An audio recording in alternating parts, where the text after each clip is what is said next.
How is Habitat contributing to economic recovery in our own little way? We have small contributions to market recovery.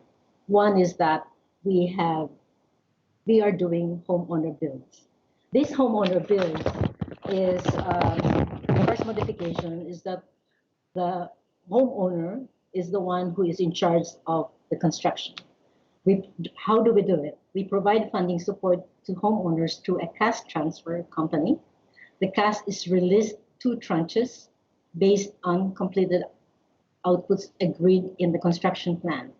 The families source the materials and labor from the village or district where they are building, and if requested, Habitat recommend one of our accredited skilled workers. Monitoring is done by our construction supervisors. We think owner-built homes is COVID-19 appropriate for market recovery. Its main features are as follows. It is labor-intensive as it employs 3 to 5 workers per house that takes 7 to 10 days 7 to 10 days to build. Habitat have always adopted local labor-based construction methods. It works well where there is mass unemployment and where there are low wages. It is injecting funds in rural districts and remote villages, and it allows flexibility in prioritizing build sites. We serve vulnerable families and home partners that are living where post-COVID-19 recession is hitting the hardest, and also where it is often safer to build as there is no infection. It also absorbs workers from other sectors relatively easily, like electricians and installers of solar panels. That's the first modification we have done. The second modification is that to serve our families, we are reprioritizing focus on repairs and upgrades, building more toilets and wash facilities. We are fast-tracking the installation of media water filtration plant that serves a cluster of districts with access to affordable, safe water. We know that construction and housing has good economic trickle-down effect from house bills. Local businesses benefit from housing projects by supplying raw materials, transport, accommodation, food, and other goods and services. We know that construction materials like bamboo, wood, or bricks are mostly locally produced. A dollar spent on materials is jobs for other people.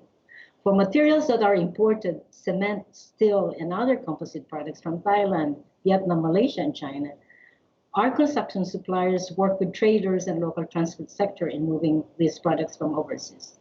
I am aware that Habitat is a very small player. We need to advocate for government to go and invest again in construction. We cannot rely on ourselves, but we need to be able to encourage the market to do more. There are no buyers, there is no social housing program, there is no funding for that. And those are the kind of advocacy that we need to work on. Our housing projects or their housing projects become a booster to get local economies and workforce going again. We need to encourage government to develop policies and programs that will allow construction to restart and its workers to be prevented from getting the virus.